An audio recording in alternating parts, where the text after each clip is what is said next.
در منطقه ما یک نفر بود و نه نماز بود نه روزیش کسی دیده بود نه نمازش. کسی هم که نماز میخوان او را لط میکرد میزد کچو که گیرش میکرد این بچه های خدا و بچه های کاکای خدا اینا را.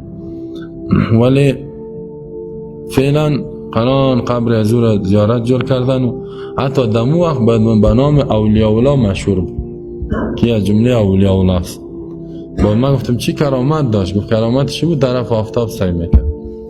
دو چشمش طرف آفتاب خدایی. گفتم چی کرامت است طرف آفتاب سعی. بعد میگفت که از غیب گپ میزد که دینی هفته باران میشه دی هفته نمیشه. گفت امی آب و هوا را گفت درجهش بیان میکرد توسط امی آفتاب. گفت زنا می آمدن که بابا صاحب بابا نام داد در یه هفته ما کالا بشویم یا نشویم باران میشه یا نه. سکی عقیده را تمام من منطقه قریه باز میگه بابا صاحب سعی میکرد میگه شاید در یه هفته باران نشوه. خوی خود سعید شاید نشوه باز که نمیشد و اینا میفتن اولیاء اگر میشد من گفتم شاید نشوه شاید شوه. من خو یقینی نگفته بودم. باز مردم میگفت او سیکو این گفت بابا صاحب گفت باران نمیشه کالا را بشوین. باز کالا شویی میکردم میگفت دیدی بابا صاحب بسیار کرامتش قوی است. گفتم دیگه چی کرامت داشت؟ گفت از زمستان پای خدا لش میکرد دم برفا میدوید این اینجا تا کجا پس میامد پس این دیگه کرامتش.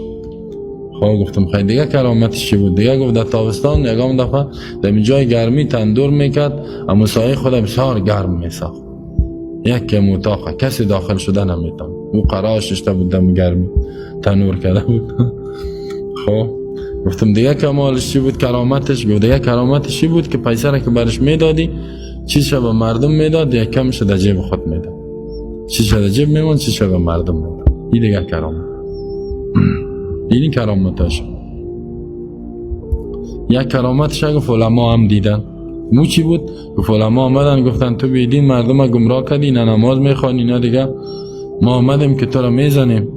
میگه گفت خب شما چی کار هستین؟ گفت ما عالم هستیم. گفت خیز زدمی درخت گفت یک برگ کن برگ توتا گفت بگیره با مکلان شانده بگی فو گرفت گفت بخوان دی چی نوشتن؟